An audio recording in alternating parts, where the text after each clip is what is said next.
Hey guys, thanks for tuning in to another episode of Natural Fertility with Dr. Jane. So if you are an avid listener, you notice that it's now called Natural Fertility with Dr. Jane instead of Modern Health with Dr. Jane. And basically, when I first started out the podcast, I wasn't sure if I was going to stay in the field of fertility. And I also wanted to make sure that I had a platform where different practitioners could come and chat to me about their expertise that didn't have to do anything with fertility. But the more that I have grown into the space of fertility, I love it. I will be here for a long time. And every time somebody comes on, an expert to speak about something, whether it's air quality, water quality, digestion, weight loss, I always tend to bring it back to fertility anyways, because I find that my couples who have been struggling with infertility for years, 2, 3, 4, 5 years, usually have those issues, whether it's digestive issues, liver function issues, skin, hormonal imbalances. So Natural Fertility with Dr. Jane is what it is from now on. And thanks for being here. So I want to talk today about environmental toxins. You guys, I get so many questions about this and a lot of overwhelm around environment and how to handle it, where to start. I've tried it. I didn't notice any difference. I feel really overwhelmed. And so I want to kind of help you understand why this is important, why it's related to fertility, and why we have to not overlook this, but we also don't have to drink from a fire hose when it comes to environmental toxins. Because if this is your first kind of experience around, I didn't realize that environmental toxins are connected to fertility. And then once you start diving into it, you realize that you literally have to switch everything in your house, from the water filtration system to the air filtration system to maybe ripping out your carpets or getting a new mattress. And so it can get really overwhelming really quickly. And we don't want to do that. What we want to do is find sustainable ways for us to create an environment where we can thrive, and that can help us prevent any issues down the road, or in my case with my patients, actually reverse their fertility issues. So environmental toxins are a huge component of what's happening right now in the world when it comes to infertility rates. Right now, infertility rates are 1 in 6. Not that long ago, it was 1 in 8. And before that, it was 1 in 10. And before that, we didn't even really talk about it. So right now, 1 in 6 couples are struggling with infertility, meaning they have been trying to conceive for at least a year and they have not had any luck. We're seeing a very equal division in terms of male factor infertility, female factor infertility. I think before we really thought that it was just female factor. Now we're seeing a lot more male factor, like 40 to 50% of infertility issues are because of the male. And so it's not about pointing fingers, but it's really trying to figure out what is going on. Why is all of the sudden our infertility rates are increasing? And then we dig into, well, why are these couples not able to conceive? And one of the things we're seeing for females is things like endometriosis, adenomyosis, PCOS, low progesterone, autoimmune disease. And when you look at these diseases, especially the endocrine disrupting ones like PCOS, endometriosis, adenomyosis, then you ask yourself, why all of a sudden all of these women have these diseases? Is it because we're talking about it more? Or is it, in fact, we have more of this disease is now more prevalent? And it's the latter. These diseases are now more prevalent. It's not that we are talking about it more, because it's not that it's 50-year-olds that are talking about having endometriosis or 40-year-olds that are talking about having endometriosis. It's women some in their teens, as early as their teens, others in their 20s, early 30s, late 30s, are all being diagnosed with endocrine disrupting disorders. And so if we zoom out and we look at, well, what do environmental toxins have to do with it? Well, environmental toxins like BPAs, phthalates, parabens, glyphosate, atrazine, other herbicides, and pesticides are all endocrine disruptors. That mean they disrupt our own endocrine pathways, and whether it's by mimicking estrogen or in changing how the testosterone is processed, whether it's influencing our insulin and that's impacting our ovulation and then causing low progesterone. There's different ways that these endocrine disrupting chemicals and toxins are working on our body, but the point is they're disrupting our own endocrine system. And so if our physiology hasn't really changed in terms of human physiology, what is causing the issues? So we have to start looking at environmental toxins. And you guys, there's a lot of research. I have some really great freebies on PCOS and endometriosis and really finding and treating the root cause. And we're seeing research go as far back as being exposed in the womb. So when you were in the womb, if you were exposed to some of these nasty chemicals and toxins, you were much more likely to develop PCOS, endometriosis, adenomyosis. And of course, it's going to be really hard to track that back. And what I have seen in my clinical experience is that is absolutely the case. Every patient that I have had so far with endometriosis has had some sort of environmental toxic exposure, has had some sort of mental and emotional trauma, and sometimes they have had both. And that chemical exposure, for example, secondhand smoke, like their mother or their father smoked since they were a baby. So they've been exposed to crazy heavy metals, volatile organic compounds, and just some nasty chemicals ever since they were really little.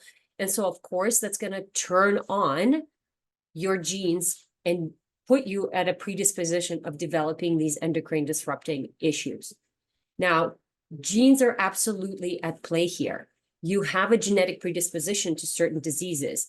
I have a genetic predisposition to developing rheumatoid arthritis, heart disease, diabetes. How do I know that? I look at my parents. I look at the things that my parents are struggling with, particularly my mom and my mom's side, because I literally have the same issues as that side of the family. If I stop eating well, drinking water, not exercising, not taking care of my body and sleep, then all of those things will flare up in my system and I will absolutely start to notice them. So there is a genetic predisposition, but it is the environment that's turning on these genes. And so we want to be aware of the environment that we are in, because if I look at the population as a whole, we are not getting healthier. We are getting unhealthier. We're getting sicker and sicker. And what really drives me nuts is that our standard for health has really decreased. It's like you go to the doctor, and unless you're on like 5 medications, your blood pressure is through the roof, your eyes are red or bleeding, and they'll just be like, sorry, all your labs are normal. Where in reality, they're far from normal. They just don't have another medication that they can put you on. And so they just send you off on your own into the abyss, hoping that, you'll find your way. And so I'm going to help you find your way, hopefully. But here's the truth about environmental toxins, you guys. They are everywhere. It's not a matter of if you're exposed, it's a matter of how much. And so now that we're exposed to like 80,000 chemicals and even more throughout the last decade.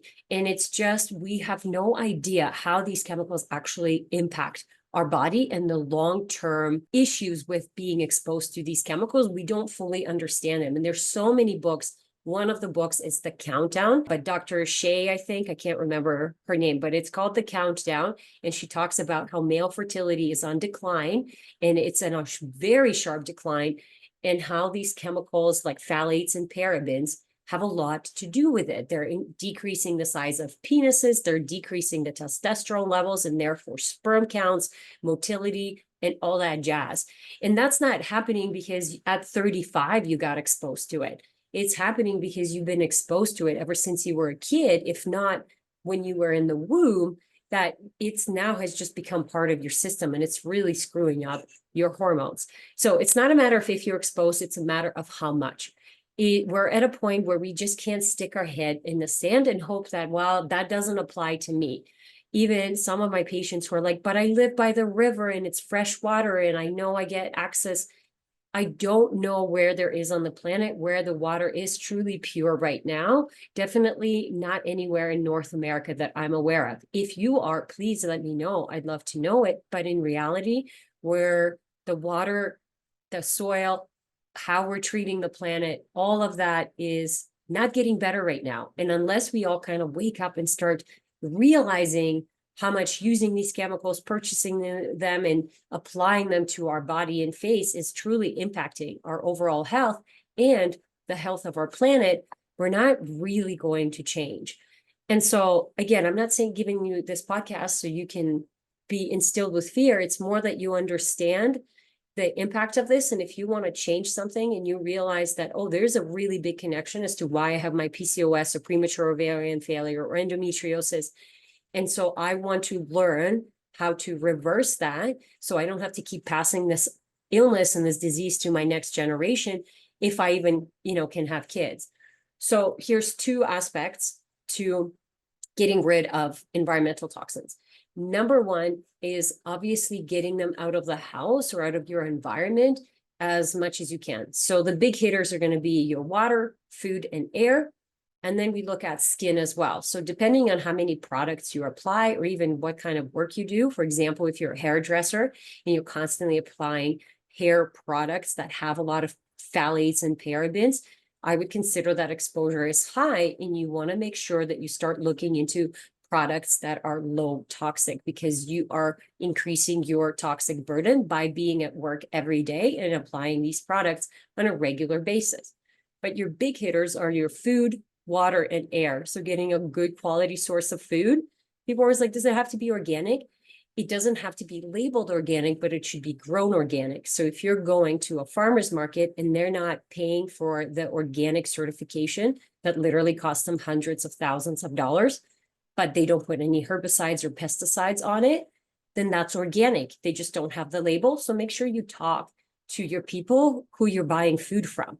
If you're just buying it at a regular store, then you should know where that food comes from, how long it's traveled, who grew it, who packaged it, how long has it been sitting in plastic. That's a big connection to our food. Food is our fuel. It's literally our building blocks.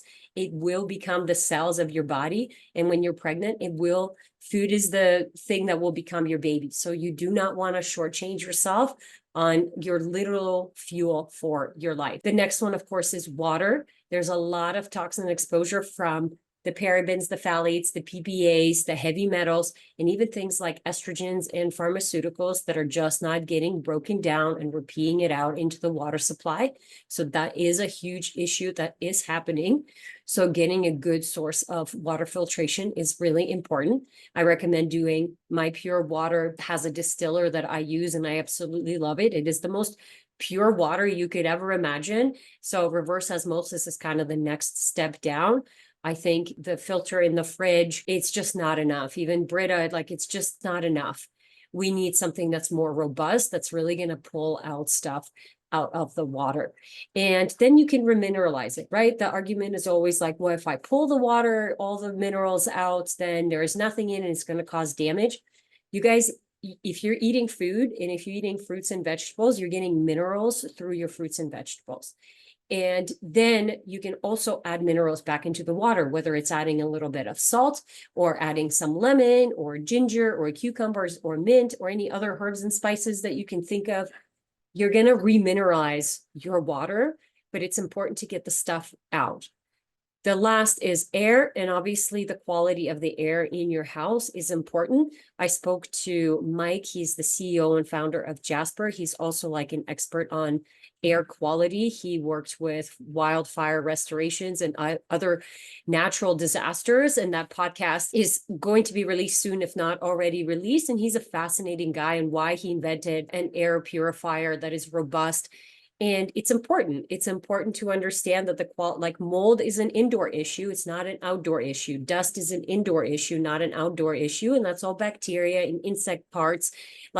Volatile organic compounds, all the dye, all the furniture that we have has materials that are sending into the air, and then we're breathing it in. So yeah, understanding how clean our environment is and what we're really bringing in is step one. Step two, you guys, is getting rid of that stuff in your body. And that is basically increasing your drainage and detoxification.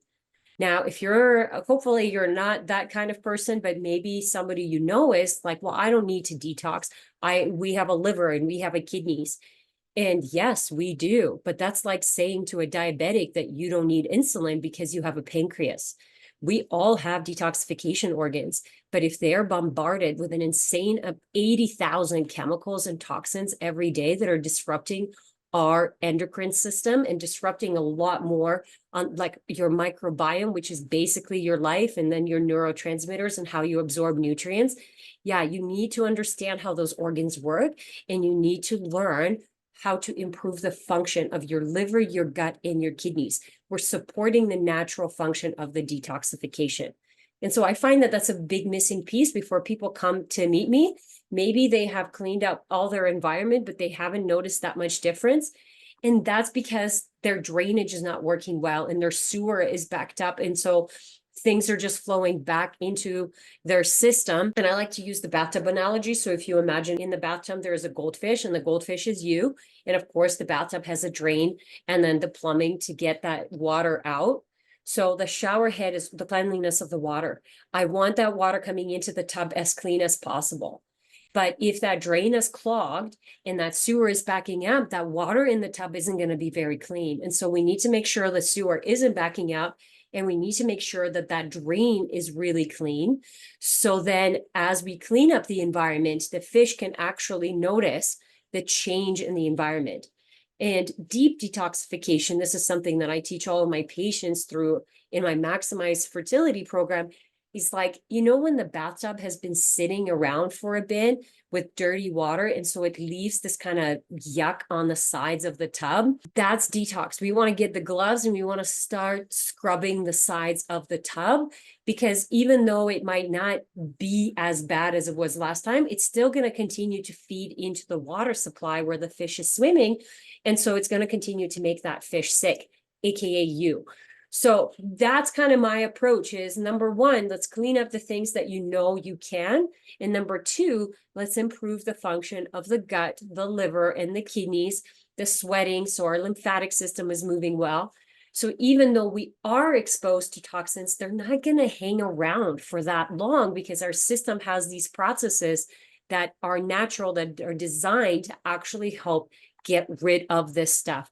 The problem is when this stuff hangs around for a long time, then we get into issues. That's when they can actually start, be endocrine disruptors or become part of cells.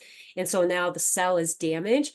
For example, mitochondria is really susceptible to environmental toxins because it has this outer shell that's really fatty and really pliable because nutrients are supposed to go in and out, but toxins can get in and then not out because they'll make that shell really hard. So I see a lot of mitochondrial dysfunction with all of my patients. If you're struggling with fertility, you have mitochondrial issues because the mitochondria helps us with inflammation, cortisol production, our sex hormones, estrogen, progesterone, testosterone. And so, and like our ovaries and sperm are literally filled with mitochondria. And so if you have issues with infertility, you absolutely have issues with mitochondria, and that's true for both males and female. So I hope you guys find this helpful. If you have more information about environmental toxins, I'd love for you to send me a message through the DM and let me know what those are. I frequently post on my social media some of the things that I'm doing. I call it like mindful negligence. Once you know the information, you don't have to do everything all at once. It could be really overwhelming. But maybe you get a water filtration system. That's your first thing that you do. And then you wait until you can get some air filtration. And then you start to slowly source your food at a different place, or you see if you can find a farmer that actually will sell you organic, high quality foods that's cheaper than what you would get at the store because it's not certified organic, but it is in fact organic. And so it's making these small changes that really add up in a big way. And I have some case studies that I'll be sharing with you on my patients because I'm so proud of them for being able to make those changes without getting overwhelmed. Just like I said at the beginning of the podcast, it's really not an option to just put our head in the sand and like, well, that's not me. It's not impacting me. Sometimes I hear influencers talk about like, you have a liver, you have a kidney, you have kidneys, you don't need to detox. And like I said, it's the same as telling a diabetic that, well, you have a pancreas, you don't need insulin. That's just not the case. That's not the case for the world we live in. So we want to be aware, but we want to be mindful and we want to focus on one thing at a time. Like I said, my priority is always water, food, and air, and probably in that order, but it depends on what's going on for you. If you're living in mold, air might be the first thing. If you have, like, I literally have patients who tell me, oh man, we had a town meeting and they said they confirmed that there is 2 carcinogens in the water right now. And so it's not safe for drinking. And it's just like, you just told people that, and they've been drinking that water for decades. And sure, maybe it hasn't been bad for decades, but it's probably been pretty bad for a while. Like, how are you supposed to take that news?